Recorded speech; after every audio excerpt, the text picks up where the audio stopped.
আসসালামু আলাইকুম ওরহমতুল্লাহি ওবরাকাতুহ। 1 মিনিট মাদ্রাসা ইউটিউব চ্যানেলে সম্মানিত দিনী ভাই বোনেরা, আমি আশা করি রব্বুল আলমিন আল্লাহ তাআলার অশেষ মেহেরবানিতে আপনারা ভালো আছেন এবং সুস্থ আছেন। আলহামদুলিল্লাহ। আজ বুধবার, আজ এশার নামাজের পরে রাতে আমাদেরকে ইনশাল্লাহ রমজানের প্রথম তারাবি আদায় করতে হবে।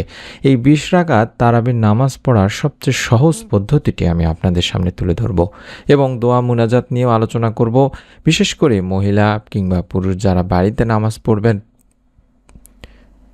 তাদের জন্য সহজ নিয়মে আমি শিখিয়ে দেব ইনশাআল্লাহ। আশা করছি আপনারা মনোযোগ দিয়ে আমলের উদ্দেশ্যে অবশ্যই ভিডিওটি সম্পূর্ণ দেখবেন। রমজানের গুরুত্বপূর্ণ আমল তারাবি নামাজ। এ নামাজ দেহ মনে প্রশান্তি এনে দেয়, গুনাহ মাফের সুযোগ করে দেয়। আল্লাহ রাসূল সাল্লাল্লাহু আলাইহি সাল্লাম বলেছেন, যে ব্যক্তি ঈমানের সঙ্গে এবং সওয়াবের আশা নিয়ে রমজানের তারাবি নামাজ পড়বে তার আগের সব গুনাহ মাফ করে দেওয়া হবে। সুবহানাল্লাহ, সুবহানাল্লাহ। এটি সহিহ বুখারী শরীফের 36 নম্বর সহিহ একটি হাদিস। তাছাড়া আল্লাহ রাসূল সাল্লাল্লাহু আলাইহি সাল্লাম আরও বলেছেন, নিশ্চয়ই আল্লাহ তাআলা রোজাকে তোমাদের উপর ফরজ করেছেন এবং আমি তোমাদের জন্য তারাবি নামাজকে সুন্নত করেছি। আর যেই ব্যক্তি রমজানে ঈমান ও সওয়াবের আশায় রোজা রাখবে এবং তারাবি নামাজ পড়বে, সে তার সব গুনাহ থেকে এমনভাবে মুক্ত হবে যেভাবে একটি শিশু নিষ্পাপ অবস্থায় জন্মায়। এটিও সুনানের নাসাই শরীফের একটি হাদিস। সুবহানাল্লাহ, সুবহানাল্লাহ। এই তারাবির নামাজ পড়ার বিধান রয়েছে দিনী ভাই বোনেরা, অর্থাৎ নারী বা পুরুষ উভয়ের জন্যই তারাবির নামাজ পড়া হচ্ছে সুন্নতে মুআক্কাদা। বিশেষ করে পুরুষদের জন্য মসজিদের জামাতে তারাবির নামাজ পড়া সুন্নত। তবে প্রয়োজনীয় অসুবিধার কারণে জামাতে অংশগ্রহণ সম্ভব না হলে একাকী পড়া যাবে। আল্লাহ রাসূল সাল্লাল্লাহু আলাইহি সাল্লাম নিজে কয়েক রাত জামাতে পড়িয়েছিলেন এবং পরে তিনি ফরজ হওয়ার আশঙ্কায় নিয়মিত আর জামাতে নামাজ আদায় করেননি। এটি বুখারী শরীফের একটি হাদিস। তাহলে বুঝতে পারলাম আপনি চাইলে বাড়িতে নিজে নিজেও তারাবির নামাজ আদায় করতে পারবেন, একা একা নামাজ আদায় করতে পারবেন। আর তারাবির নামাজের নিয়ত হলো মানুষের মনের ইচ্ছার নিয়তের মতো, অর্থাৎ যখন নামাজের জন্য আপনি জায়নামাজে দাঁড়াবেন বা দাঁড়ানো হয় তখন কিন্তু আমাদের মাথায় এটা থাকে যে আমি কোন ওয়াক্তের কোন নামাজ আদায় করার জন্য দাঁড়াচ্ছি।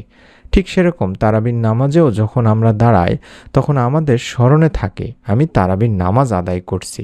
এই স্মরণটাই মূলত নিয়ত দিনী ভাই বোনেরা। তবুও আপনি চাইলে এভাবে নিয়ত করতে পারেন যে আমি কিবলামুখী হয়ে 2 রাকাত তারাবি সুন্নতে মুআক্কাদা নামাজের নিয়ত করছি, তারপর আল্লাহু আকবার বলে নামাজ শুরু করতে পারেন। চাইলে আপনি যদি বিশুদ্ধভাবে আরবি বলতে পারেন তাহলে আপনি আরবিতেও নিয়ত করতে পারেন। তবে আরবি নিয়ত করা আবশ্যকীয় নয়, তবে আমরা মনে মনে নিয়ত করে নামাজ আদায় করার চেষ্টা করব।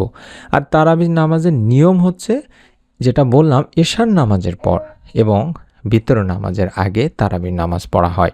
2 রাকাত করে পড়তে হয়। প্রত্যেক 2 রাকাতের পর সালাম ফেরানো হয়।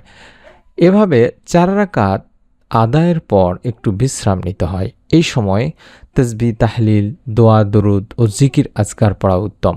এভাবে 2 রাকাত করে 20 রাকাত নামাজ আদায়ের মাধ্যমে তারাবির নামাজ শেষ হয়। আর তারাবির নামাজের দোয়া আমরা অনেকেই পড়ে থাকি, অর্থাৎ তারাবির নামাজের 4 রাকাত নামাজ শেষ করার পরে বিশ্রাম নেওয়া হয়। এ সময় একটি দোয়ার প্রচলন আছে আমাদের দেশে। প্রায় সব মসজিদেরই অধিকাংশ মুসল্লি এবং নারী মা ও বোনেরা এই দোয়াটি গুরুত্বের সঙ্গে পড়ে থাকেন। দোয়াটির সঙ্গে নামাজ শুদ্ধতা হওয়া বা না হওয়ার কোনো সম্পর্ক নেই দিনী ভাই বোনেরা। না পড়লে কোনো অসুবিধা নেই, পড়লে মনে করলে আপনি পড়তে পারেন। এবং তারাবির নামাজের মুনাজাতও রয়েছে একটি, যেটা আমাদের দেশে তারাবির নামাজের মুনাজাত হিসেবে পরিচিত একটি মুনাজাতের প্রচলন আছে। অর্থাৎ 4 রাকাত নামাজ আদায় করার পরে এই মুনাজাতটিও করা হয়ে থাকে। আপনি যদি সেই মুনাজাত নাও করেন, শুধুমাত্র তাসবিহ তাহলিল পাঠ করেন, তাহলেও আপনার নামাজ হয়ে যাবে ইনশাআল্লাহ। তবে হ্যাঁ, মনে রাখবেন তারাবির নামাজ শেষ করার পরে আরও 2 রাকাত অতিরিক্ত নামাজ আদায় করবেন, যেটাকে তাহাজ্জুদের নামাজের নিয়ত করে মনে মনে নিয়ত করে আমলটি করবেন বা নামাজটি আদায় করবেন। ইনশাল্লাহ এই নামাজ আপনার জন্য অসংখ্য ফজিলতের কারণ হয়ে যাবে। এবং নামাজ শেষে কয়েকবার দরুদ ও ইস্তেগফার পাঠ করবেন। এটা অত্যন্ত গুরুত্বপূর্ণ একটা আমল দিনী ভাই বোনেরা। আপনি যদি পারেন তাহলে অন্তত 100 বার দরুদ শরীফ পাঠ করবেন, 100 বার ইস্তেগফার পাঠ করবেন। এবং মনে রাখবেন যে যতটুকুই নামাজ আদায় করুন না কেন, দ্রুত পড়া ঠিক নয়। আয়াত না বুঝে তাড়াহুড়ো করে পড়াও ঠিক নয়। শুধুমাত্র সংখ্যা পূরণ করার উদ্দেশ্যে নামাজ আদায় করতে হয় না। আপনি 20 রাকাত পড়ছেন, এই সংখ্যা পূরণ করতে হবে, এর জন্য তাড়াহুড়া করবেন, কোনো শুদ্ধ হওয়া বা অশুদ্ধ হওয়া এই বিষয়গুলোর উপর গুরুত্ব দেবেন না, তাহলে হবে না। শুধুমাত্র খুশুখুজু বজায় রেখে আপনি নামাজ আদায় করার চেষ্টা করবেন, ধীরে ও সুন্দর তেলাওয়াত দিয়ে নামাজ আদায় করার চেষ্টা করবেন।